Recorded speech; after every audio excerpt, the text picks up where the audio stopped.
Noble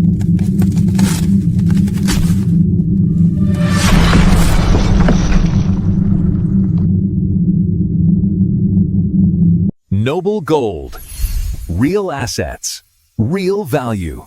Your wealth protected. Well, hi guys. I've got Colin Plume here with me from Noble Gold. And this is very important for everyone today because at the moment we're living in a world where the banks are about to collapse. The stock market is about to collapse. And it's important that you look after what you have. And I've recommended, and so has Colin, that gold and silver over history has always been a safe place. So good morning for me. Good evening for you, Colin. Great to see you. How are you? Yeah, I'm good, Charlie. Thank you. Yeah, nice to be on with you, and we're across the pond. Yeah, which is always good and fun, and yeah, I mean it's been quite an interesting year. I think it was a big change with the new President Trump coming in. I think a lot of people didn't know what was going to happen with gold and silver or the stock market. And but the hedge funds knew and the institutions knew because within 3 days of President Trump being elected, they've been buying the ETF version of gold like never before. And a lot of it has to do with what I believe is President Trump's belief about how to grow the economy is through he's an aggressive, heavy growth strategy president. He's not a lay back and let things, he's not a malaise Biden type president. So with that type of strategy, you're going to spend money. You're going to try to grow the economy through different measures.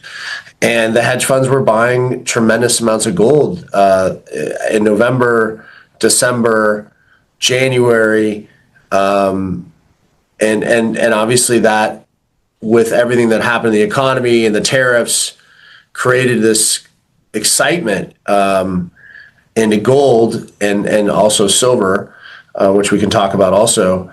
But yeah, I think it was like, it feels like longer than it has. It's basically a year, but it feels like it's been longer than, I don't know how you feel. It feels like it's been longer than a year, but it's been a quite exciting year in the metals business.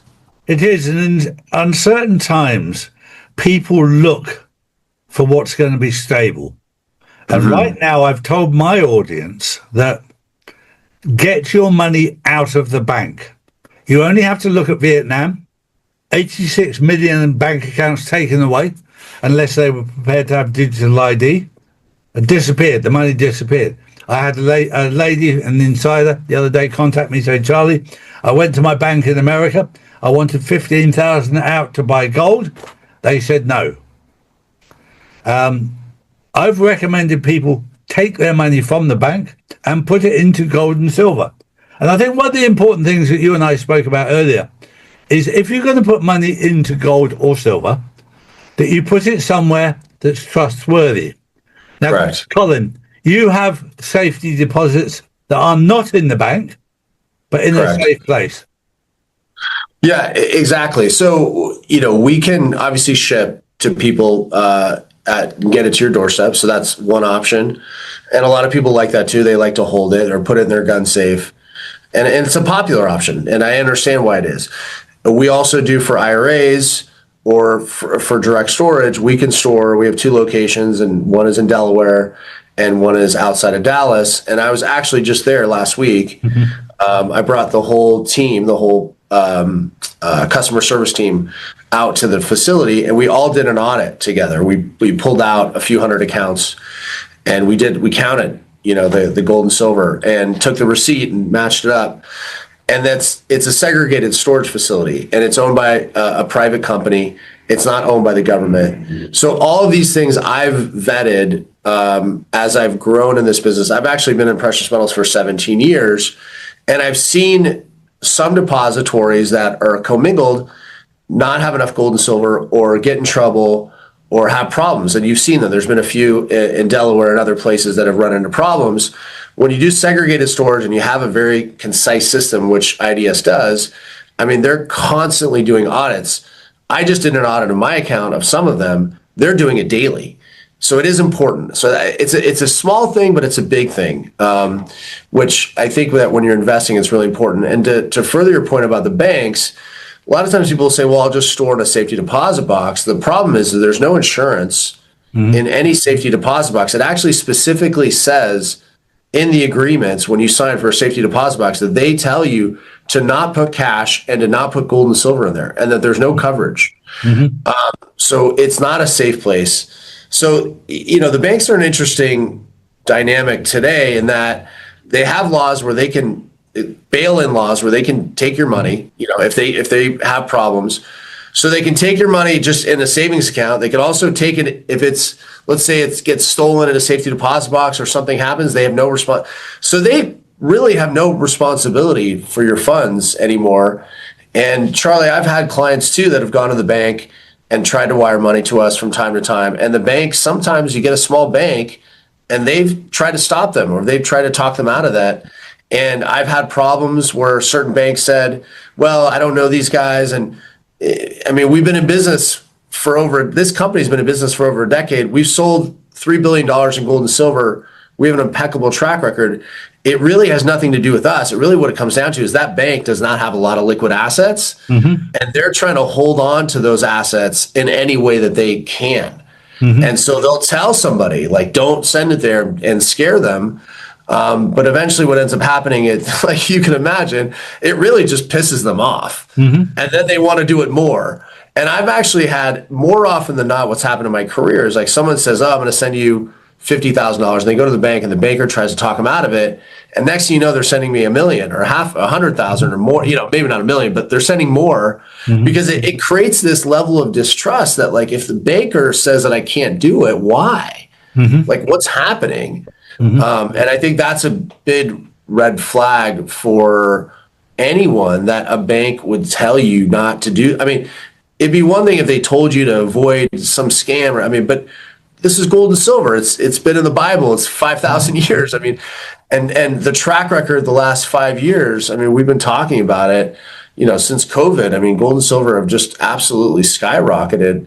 And it's done the thing that everybody needs it to do. Gold is been around and done the thing for over hundreds of years. Even in the last 100 years, if you think about a 1 ounce gold piece that was in circulation that people had that was $20, it did the same thing 100 years ago that it does today. And that you could go to the store 100 years ago and you could have taken your wife to dinner and you could have bought groceries and with $20. That's how much $20 had a lot of value 100 years ago. Today, that same $20 gold piece, which is 1 ounce of gold, could cover a lot of mortgages in this country, could cover food. It does the same. It can do the same thing 100 years ago that it did today, which is it keeps up with your cost of living, and it's a protection against the government and their overspending. And really, that's why it's done so well since COVID, because we've spent so much money trying to do whatever we've been trying to do. We put ourselves in so much financial turmoil that gold has just really protected us from that. And that's what your clients and the people you've talked to have been feeling. They feel protected because they bought gold and they continue to buy gold, and they'll be protected against the next thing that the government throws at us, which there's something around the corner that's going to happen soon. Again, I mean, it's never ending. It's also very, very important on our journey as we move towards digital currency, because what gold and silver do is teach you to be responsible. Right. Because you are responsible for your gold and silver. Right. This is all part of this journey. For years and years and years, we've allowed the banks to take that responsibility, and they've not been trustworthy. Right. So as part of the education, you learn to be responsible for your gold and silver. I've learned that I have a small amount of physical gold. There's no point, Charlie, having £1 million worth of gold at your house, because somebody's going to turn up with a lot of weapons because it's worth stealing. But enough to that. The way I look at it, Colin, is that if I've got enough to last me for 6 months, if everything went wrong in the world, if the banks went down, the power went down, the shops went down, have I got enough to survive Right. for a period of time? Right. And the rest of it, I have in a storage facility that is protected, insured, audited, and allocated. Correct. That was important to me, and that's why I was in contact with you to make sure all these were in place. And very important for my audience. Yes. Colin is the CEO. He's not some bloke just works for Noble Gold. Right. He is the chief executive officer who's putting his face and his name out to the public so the public can see who Colin is. You can do your research. He's got a good track record, 17 years. It's there for you to see. It's nothing hidden. The gold is either in Delaware or in Texas. Right. Colin has been there himself this week to check, and that's important. Yeah, and I gained a lot of weight in Texas too, eating that barbecue. But that's another story altogether. Yeah. I mean, man, that you can't have a bad meal in that city. Mm-hmm. I think what's important, Charlie, is also as someone that I've been in other industries before I got in precious metal. I was in commercial real estate. I was in the insurance business. And the thing when I got back into precious metal 17 years ago, because as a kid, I collected coins, silver coins, and I inherited some silver coins from my grandfather. But I've become, a real historian in precious metals and in money. And that's really, I think, the thing I've been the most interested in since I've got into this business. And one thing to keep in mind is the thing that you said earlier about, being responsible, being financially responsible. And if you think about it, the reason that we got off the gold standard in 1971 is really because our country became financially irresponsible. Mm-hmm. That's really what happened. That Nixon, countries were calling in contracts for gold in 1970, and we didn't have enough. Mm-hmm. We had overspent. Mm-hmm. So going off the gold standard in 1971 wasn't this idea of this free market and doing all these things. We had spent too much money. Mm-hmm. And if you really look at the dynamics, the country was the best it ever was until 1971. The most wealth for the middle and upper middle class, I would say, was until 1971. And it's because we had this way to protect ourselves from the government and the overspending. Mm-hmm. And once we got rid of that, we became this credit card debt society. Mm-hmm. And so if you think about it, I always look at going back to the fundamentals. Mm-hmm. The fundamentals of gold, one of the things that people should keep in mind is that it's the one asset you own by yourself and has no debt. Mm-hmm. That is extremely important because as we saw in the last 3 or 4 years, 5 years, everybody, love, and I love real estate too, and I'm a big believer. But the one thing is the real estate market has been built up because of cheap money. Mm-hmm. Once they pulled interest rates and they made them more real, and I would even argue they're still lower than they probably should be. Mm-hmm. But once they put them back to normal, real estate suffered. Mm-hmm. It wasn't the incredible asset that everybody thought, and even though I own it and other people, and it's done okay, it's not going to have that kind of growth unless there's cheap money. Now, will we get back to that cheap money? I don't know.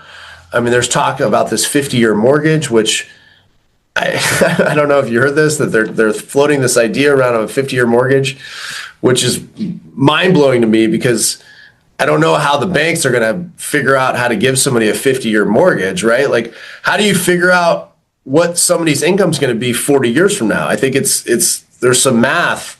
Maybe people smarter than me will have to figure that out. But the point is, the gold and silver and platinum, palladium that you own will be truly the only asset you own by yourself, and there's no counterparty risk.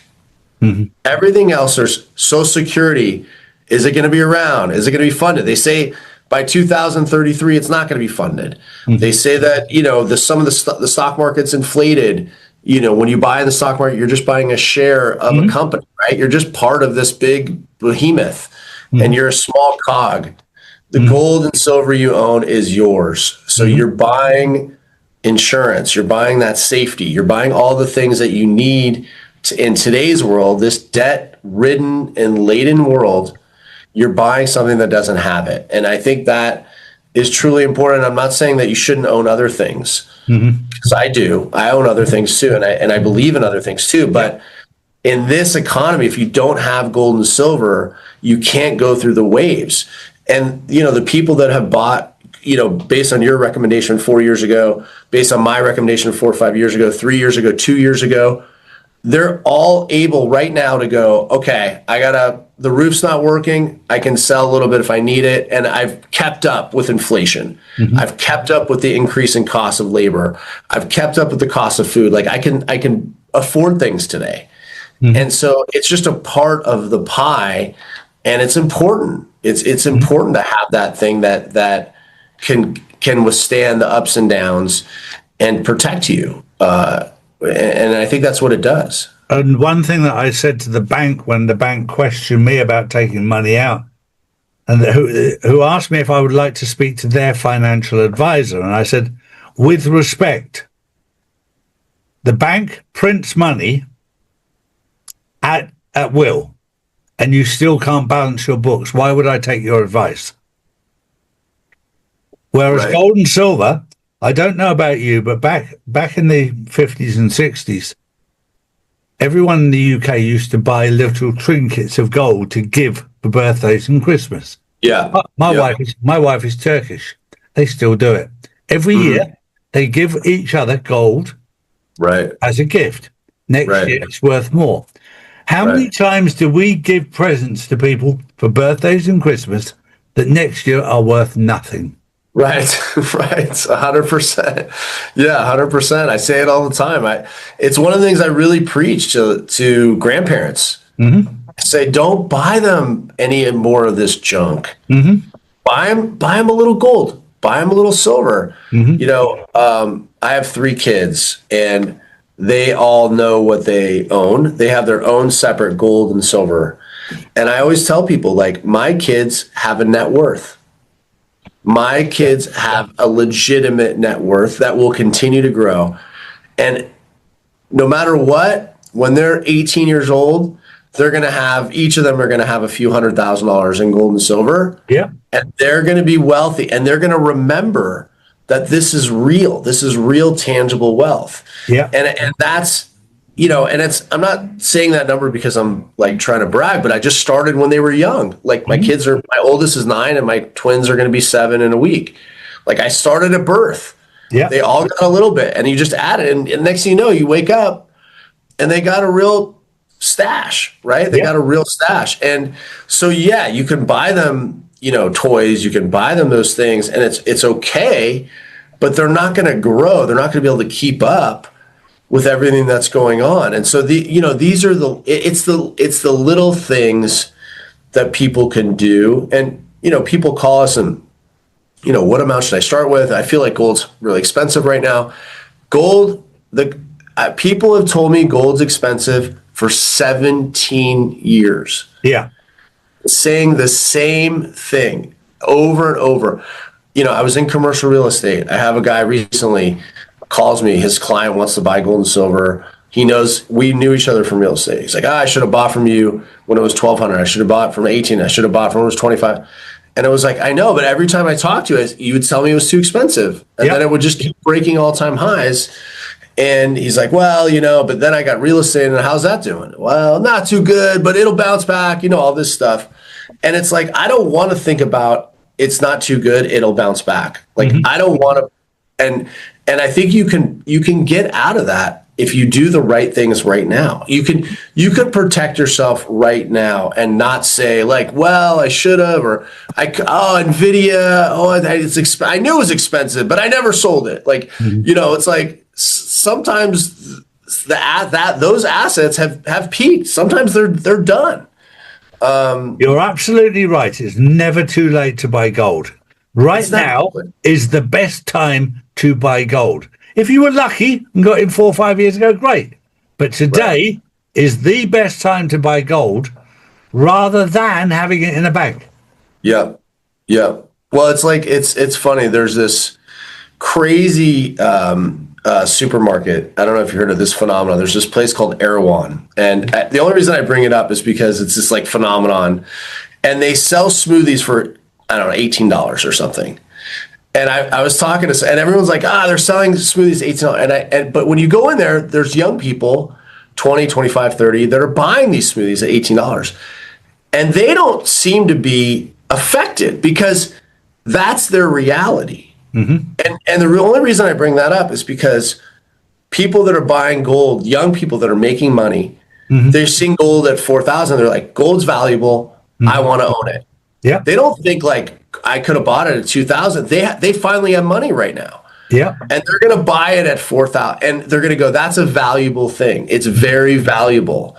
And so that's the mindset of like, there is people out there that go, I bought it at 4,000 because I know it's going to 20,000. Mm-hmm. And so there's different mindsets of different people. It's valuable right now, and it will continue to be valuable because there's been a cultural shift in the world. Mm-hmm. I mean, Morgan Stanley. So when I started, 17 years ago, Morgan Stanley used to say you should have 1 or 2% in gold.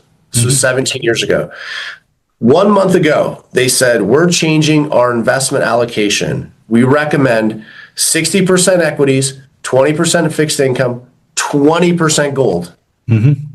At the all-time high, mm-hmm. they recommended 20% mm-hmm. gold.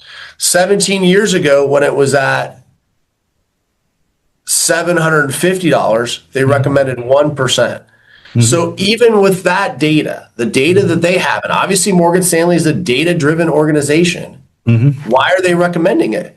Mm-hmm. Because they see the big money buying it. Mm-hmm. They see the big money buying it. And, another thing that blows my mind, they say about 1 to 2% in the U.S. owns some kind of gold and silver. Mm-hmm. And if the whole country moved and did that 20% allocation that mm-hmm. Morgan Stanley is recommending, could you imagine what the price of gold and silver will be? Yeah. If we see that, the trillions and trillions of dollars that are in 401ks, IRAs, if we see them go from 1 to 2% to 5%, yeah, the amount of, and these are, when people buy stuff in a 401k, they hold that stuff. They're not selling it. Sure. That shift, that cultural shift would put a profound amount of pressure on the price of gold and silver, like something we've never seen. Sure. The Western market's really still catching up to gold. As you mentioned, your wife, like, Europe, India, I mean, they know, they still continue to give gold. They see the value of those gifts. We're still catching up. We're still buying, like Rolexes and things that we think are valuable, or sneakers, or, mm-hmm. this other BS mm-hmm. that people are buying. The world knows that mm-hmm. gold is a good place. So it is a good time. I think that people are waking up to it. It's exciting. I'm having people from all different walks of life, from every side of the aisle. It used to be more conservatives buying gold, but now it's not. It's everybody. So I think it's a pretty exciting time. And we really, at Noble Gold, we really are focused on education. We send a lot of good information to people, free guides, helpful, friendly. And I'm a family person. I have 3 kids, I'm married. Like, it's important to me that people are happy and satisfied. And you read our reviews, you'll see, like, making sure the experience is great, that we do what we say, that we ship fast. These are all things that I focus on every single day. And then, the last thing I would say that's really great is we sell basically 10 to 15 items. They're all bullion. We don't sell all these crazy numismatic coins with these huge markups. It's bullion. You're buying what the banks buy, the central banks and the institutional banks. And during COVID, we talked about it a little bit. I didn't get a chance to mention, but I was competing with COMEX on 1,000-ounce silver bars in 2020 and 2021. I was buying from the same places. And the reason is because that's a good buy. That's a good buy for a client. You can buy 1,000-ounce bar. You're getting so much value, so much bang for your buck. those are the things that I focus on, because I know when things go up, like now, a lot of my clients are selling those 1,000-ounce bars because silver broke 50. They're in the most unbelievable profit position because they bought a bar and they didn't buy some polar bear or some silly coin. So I got them into the right thing at the right time, and then when they want to sell, they can get out at the right time. So that is a big thing for me too, is like we really focus on the bars and coins that are going to get you the most bang for your buck and that have the lowest premium possible. And one thing I would say, if you click on the link down below, it'll take you straight to Noble Gold. And Colin has a team of people there waiting to hear from you. And what they will do is advise you, whether it's an IRA or whether it's physical gold that you want to buy, whatever you want to do. They will guide you through the process. They will talk to you. I've spoken to his team already. So click on the link down below. And today's the day that you need to start looking after your wealth. And if you don't do it, somebody else will. And you'll end up in the place that you don't want to be. That's 100% right. That's what I always say about investing. Like when you realize, like, I got to be in charge, like the great thing, you're like, I'm the boss, but the bad side is you're also the boss. Like you have to take it upon yourself, and you're your own captain. But I think once you do it, once you take your own investment and you realize like nobody's in it, like I got to take control of this and it's my responsibility. Once you realize that, then things get easier. Sure. And it's a big shift, because 30, 40 years ago, everybody gave their money to a financial advisor and they just let it ride, and they did okay. But in today's environment, you can't, because they got their own agenda, and you got to figure out what's best for you and your family. And that's really what we focus on. Well, thank you very much, Colin. Great to see you. Thank you.